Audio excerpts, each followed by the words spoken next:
এবং হাদিসকে সামনে রেখে অতি সংক্ষিপ্তভাবে কিছু আলোচনা রাখার চেষ্টা চালাবো।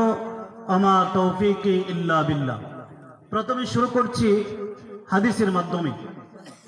হাদিসটি হযরত আবু হুরায়রা থেকে বর্ণিত, যিনি আমিরুল মুমিনিন ফিল হাদিস, হাদিসের জগতে আমিরুল মুমিনিন ছিলেন।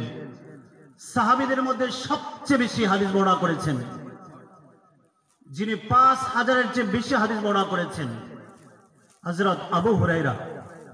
ওনার নাম ছিলেন, ইসলাম গ্রহণ করার পূর্বে ওনার নাম ছিল আব্দে শামস। যখন তিনি ইসলাম গ্রহণ করলেন, রাসূল পাক সাল্লাল্লাহু আলাইহি ওয়াসাল্লাম তার নাম দিলেন আব্দুর রহমান। কুনিয়ত ছিল আবু হুরায়রা। তার সাথে ওনার সাথে সদা সর্বদাই একটা বিড়ালের বাচ্চা থাকত।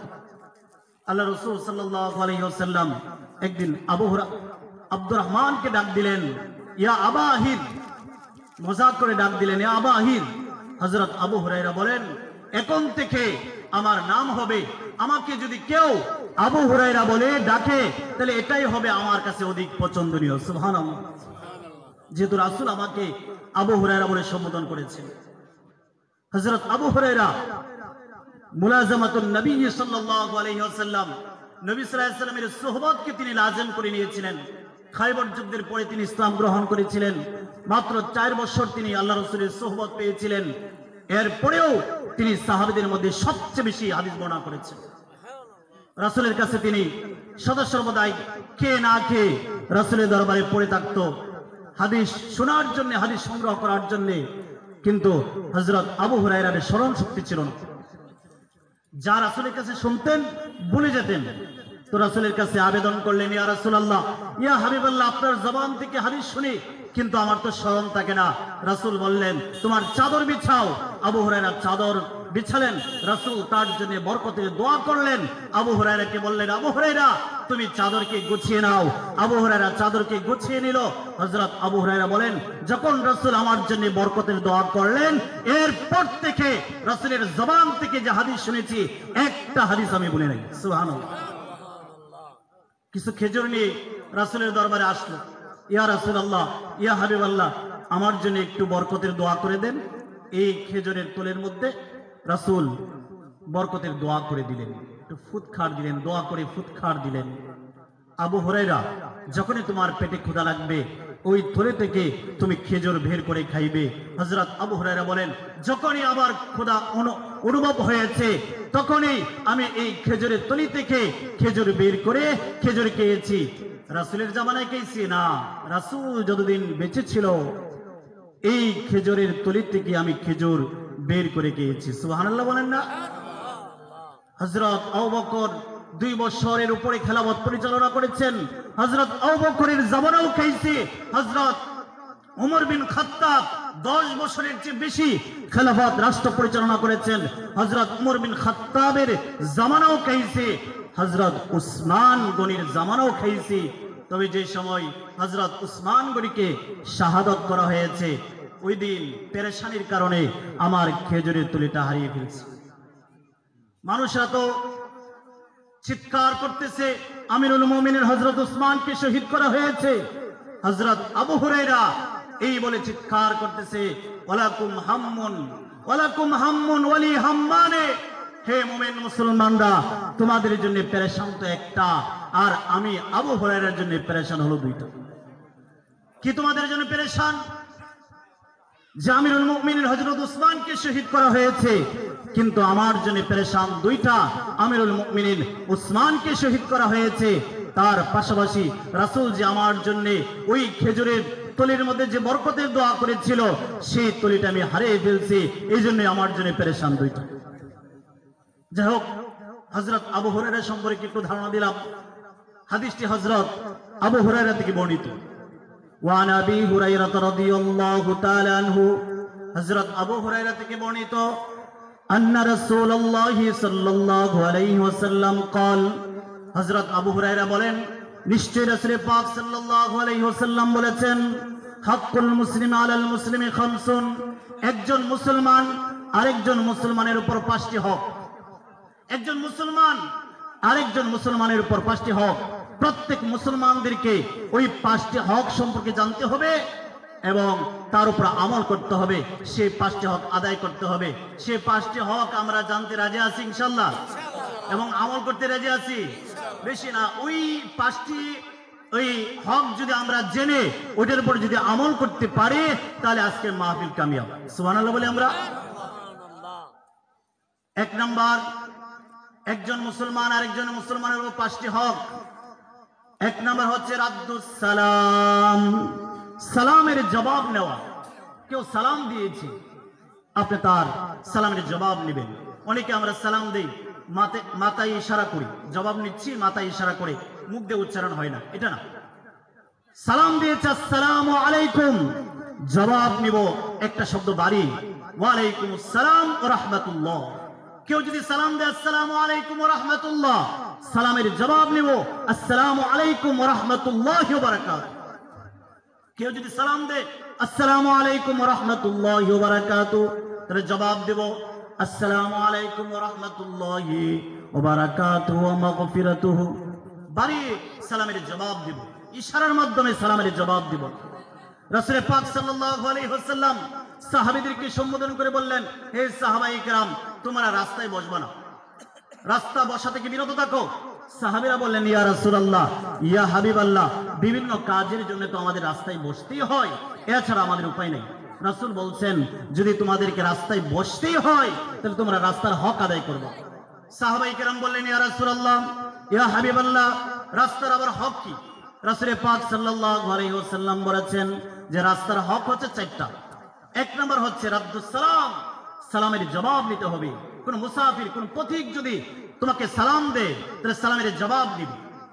2 নাম্বার হচ্ছে ওই ইমাদাতুল আযা, রাস্তায় যদি কোনো কষ্টদায়ক বস্তু থাকে, খাটা বা কোনো একটা কিছু থাকলে ওটার মধ্যে হুচুট খেতে পারে, ওই কষ্টদায়ক বস্তু সরিয়ে দিবে রাস্তা থেকে।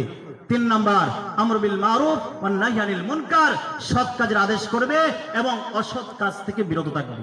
4 নাম্বার তোমার দৃষ্টি শক্তিকে এই হেফাজত করবে। এই রাস্তার হক হচ্ছে 4টা। তো একজন মুসলমান আরেকজন মুসলমানের উপর 5টি হক। এর মধ্যে 1 নাম্বার হচ্ছে রাদ্দুস সালাম, সালামের জবাব নেওয়া।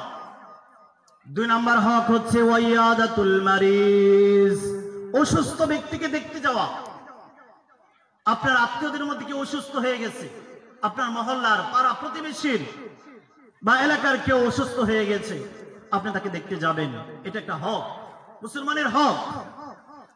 এখন আমরা ওই এলাকার দেখতে যাব দূরের কথা, আমাদের আত্মীয়দের মধ্যে যে কেউ অসুস্থ হয়ে যায় তাহলে আমরা তাকে দেখতে যাই না, তাহলে একটা হক নষ্ট করলেন। আল্লাহর কাছে অবশ্যই জবাবদিহি করতে হবে। রাসূল পাক সাল্লাল্লাহু আলাইহি ওয়াসাল্লাম বলেছেন, কোন ব্যক্তি যদি, একজন মুসলমান যদি আরেকজন মুসলমানকে দেখতে যায়, যতক্ষণ পর্যন্ত সে বাড়িতে ফিরে না আসবে ততক্ষণ পর্যন্ত সে জান্নাতের খুরফার মধ্যে থাকবে। সুবহানাল্লাহ বলে আমরা। সাহাবায়ে কেরাম বললেন, ইয়া রাসূলুল্লাহ, ইয়া হাবিবাল্লাহ, জান্নাতের আবার খুরফা কি? রাসূল পাক সাল্লাল্লাহু আলাইহি ওয়াসাল্লাম বলেন, যতক্ষণ পর্যন্ত তুমি রোগীকে দেখতে যাবে বাড়িতে ফিরে আসার আগ পর্যন্ত তুমি জান্নাতের ফুল ফলের মধ্যে থাকবে। সুবহানাল্লাহ। একজন মুসলমান যদি আরেকজন মুসলমানকে সকালবেলায় দেখতে যায়, সন্ধ্যা পর্যন্ত তার জন্য 70,000 ফেরেশতারা দয়ে মাগফিরাত করতে থাকে। সুবহানাল্লাহ। সন্ধ্যাবেলায় দেখতে গেলে সকাল পর্যন্ত তার জন্য দয়ে মাগফিরাত করতে থাকে। সুবহানাল্লাহ। রাসূল আল্লাহ তাআলা হাদিসে কুদসিতে এসেছে, মুসলিম শরীফের হাদিস, আল্লাহ তাআলা কাল কিয়ামতের দিবসে বলবেন, হে বান্দা, আমি তো অসুস্থ ছিলাম, তোমরা আমাকে তো দেখতে যাওনি। বান্দা বলবে, আপনাকে কেমনে দেখতে যাব? ওয়া আনতা রাব্বুল আলামিন, আপনি বিশ্বজগতের প্রতিপালক, কেমনে আপনাকে দেখতে যাব? আল্লাহ তাআলা বলবেন, হে বান্দা শোনো, আমার অমুক বান্দা অসুস্থ হয়েছিল, তোমার আত্মীয়দের মধ্যে, তোমার পাড়া প্রতিবেশীর মধ্যে, মহল্লার মধ্যে অসুস্থ হয়েছিল, কিন্তু তুমি তাকে দেখতে যাও নাই। দেখতে যদি যাইতে তাহলে অবশ্যই তুমি তার কাছে আমাকে পাইতে। সুবহানাল্লাহ বলি। তাহলে আমরা অসুস্থ ব্যক্তিকে দেখতে যাব। সংক্ষিপ্ত করতেছি। 3 নাম্বার ওয়াইত্তিবাউল জানাইজ, জানাজার অনুসরণ করা, জানাজা পড়তে যাওয়া। রাসূল পাক সাল্লাল্লাহু আলাইহি ওয়াসাল্লাম বলেছেন, কোন ব্যক্তি যদি, কোন মুসলমান যদি অপর মুসলমানের জানাজায় শরীক হয়, জানাজা পড়ে যদি ফিরে আসে ফালাহু কিরাতুন, তার জন্য এক কিরাত সব রয়েছে। জানাজাও পড়লো আবার দাফনও করলো, এরপরে ফিরলো, রাসূল বলেছেন লাহু কিরাতানে, তার জন্য দুটি কিরাত রয়েছে। সাহাবায়ে কেরাম প্রশ্ন করলেন, ইয়া রাসূলুল্লাহ, ইয়া হাবিবাল্লাহ, কিরাত আবার কি? কিরাত বুঝতে পারলাম না। রাসূল বলেছেন কিরাত হলো এক একটা কিরাত হলো এক একটা পাহাড়। সুবহানাল্লাহ বলেন। অর্থাৎ কোন ব্যক্তি যদি জানাজা পড়ে দাফন করে ফিরে আসে, তার জন্য বড় দুইটি পাহাড় সমতুল্য সব তার আমলনামায় আল্লাহ তাআলা লিখে দিবেন। সুবহানাল্লাহ। 4 নাম্বার ওয়া ইজাবাতুদ দাওয়া, দাওয়াত রক্ষা করা। একজন মুসলমান আপনাকে দাওয়াত দিয়েছে, আপনি তাকে অবজ্ঞা করবেন না, অবহেলা করবেন না, তাকে আপনি হেয় প্রতিপন্ন করবেন না। এই কথা বলবেন না যে তোমার দাওয়াত আমি রাখবো না। হ্যাঁ, দাওয়াত রাখেন, তার বাড়িতে গেলেন, যদি খাওয়ার উপযোগী হয় খাইলেন, না হয় চলে আসলেন। আর যদি আপনার থেকে আগের থেকে জানা থাকে যে না ওই অনুষ্ঠানের মধ্যে গান বাজনা হচ্ছে, নাচ গানা হচ্ছে, খেলাধুলা হচ্ছে, কৌতুক হচ্ছে, তাহলে আপনার উপর ওয়াজিব না সে দাওয়াতকে রক্ষা করা। কাজে একজন মুসলমান যদি আরেকজন মুসলমানকে দাওয়াত দেয়, তাহলে সে দাওয়াতকে রক্ষা করা এটা মুসলমানের হক। খন্দক যুদ্ধের ঘটনা বলে আমি শেষ করছি, 5 মিনিটের ভিতরে আমি আলোচনা বোঝাচ্ছি, শেষ করছি। খন্দক যুদ্ধের ঘটনা ইসলামী 5ম হিজরিতে একটা যুদ্ধ হয়েছিল, খন্দক যুদ্ধ। এই যুদ্ধকে গজয়ে আহজাব বলা হয়, দুটা নাম। 5ম হিজরিতে সংগঠিত হয়েছিল। বনু নাজির, বনু গাতফান এবং কুরাইশ, এই 3 গোত্রের লোকেরা মিলে মদিনাকে ধ্বংস করার জন্য তারা রওনা হয়ে গেল। 10,000 একটি বাহিনী, এই নেতৃত্ব দিয়েছিল এই বাহিনীর আবু সুফিয়ান। আবু সুফিয়ানের নেতৃত্বে 10,000 বাহিনী কাফের মদিনাকে ধ্বংস করার জন্য রওনা হলো। রাসূল জানতে পারলেন 10,000 বাহিনী আসছে, মদিনাকে ধ্বংস করে দিবে। ধ্বংস করে দেওয়ার জন্য রাসূল সাহাবীদেরকে নিয়ে পরামর্শ করলেন কি করা যায়। সাহাবীরা বিভিন্ন পরামর্শ দিলেন। সর্বশেষ একজন বয়স্ক সাহাবী ছিলেন, যিনি 250 বছর হায়াত পেয়েছিলেন। সুবহানাল্লাহ বলি। কোন কোন বর্ণনা আসছে 350 বছর হায়াত পেয়েছিলেন। সালমান ফারসি দাঁড়ালেন, ইয়া রাসূলুল্লাহ, ইয়া হাবিবাল্লাহ, আমার মতামত, আমার পরামর্শ হচ্ছে যে আমরা মদিনার ভিতরে থেকে যুদ্ধ করব, মদিনাকে সংরক্ষণ করব। ওই সংরক্ষণ করার জন্য আমরা খন্দক পরিখা খনন করব। রাসূল পাক সাল্লাল্লাহু আলাইহি সাল্লাম তার মতামতটাই পছন্দ করলেন। সাহাবীদেরকে বললেন ঠিক আছে, 3 মাইল পর্যন্ত যেখান দিক থেকে কাফেররা আসতে পারে ওই পথ, ওই পর্যন্ত পরিখা খনন করা হবে, গর্ত খনন করা হবে। 3 মাইল পর্যন্ত গর্ত খনন করার রাসূল পাক সাল্লাল্লাহু আলাইহি সাল্লাম সাহাবীদেরকে নিয়ে ইচ্ছা পোষণ করলেন, মনস্থ করলেন। তো প্রত্যেক সাহাবীদের সংখ্যা ছিল 1000। বর্ণনায় ভিন্ন আসছে, কোন বর্ণনায় 1400 পাওয়া যায়। 1000 সাহাবীর সংখ্যা ছিল। প্রতি 10 জন সাহাবীকে 10 গজ করে বন্টন করে দিল যে তোমরা এই 10 গজ তোমরা খনন করবে, এই 10 গজ তোমরা 10 জন খনন করবে। এভাবে রাসূল পাক সাল্লাল্লাহু আলাইহি ওয়াসাল্লাম সাহাবীদের মধ্যে বন্টন করে দিলেন। সেই সময়টা ছিল অত্যন্ত নাজুকপূর্ণ সময়। মুসলমানদের কাছে পর্যাপ্ত পরিমাণ খাবার ছিল না, অনেক সাহাবীরা ক্ষুধার্ত ছিল। আবার ক্ষণ করে শীত ছিল, বাতাস ছিল, প্রচন্ড বাতাস ছিল, শীতের মৌসুম ছিল। তো হাড় কাঁপানো শীত বইতেছিল। তো আল্লাহ রাসূলের নির্দেশ, সাহাবীরা নির্দেশে পরিখা খনন করতেছে। সাহাবীরা মাঝে মাঝে তারা শের পড়ে, নাহনুল্লাযীনা বায়াউ মুহাম্মাদান আলাল জিহাদ মা বাকিনা আবাদা। এর অর্থ হচ্ছে যে যতক্ষণ পর্যন্ত আমাদের প্রাণ থাকবে, জীবন থাকবে, ততক্ষণ পর্যন্ত আমরা রাসূলের সাথে জিহাদ করে যাব। আমরা হচ্ছে এমন সম্প্রদায় যারা মুহাম্মাদের হাতে বায়াত গ্রহণ করেছে জিহাদের উপর, যতক্ষণ পর্যন্ত আমাদের শরীরের মধ্যে প্রাণ ঝান থাকবে। যাই হোক, শেষ করে দিচ্ছি 1-2 মিনিটের ভিতরে। তো যতক্ষণ পর্যন্ত প্রাণ থাকবে ততক্ষণ পর্যন্ত জিহাদ করব।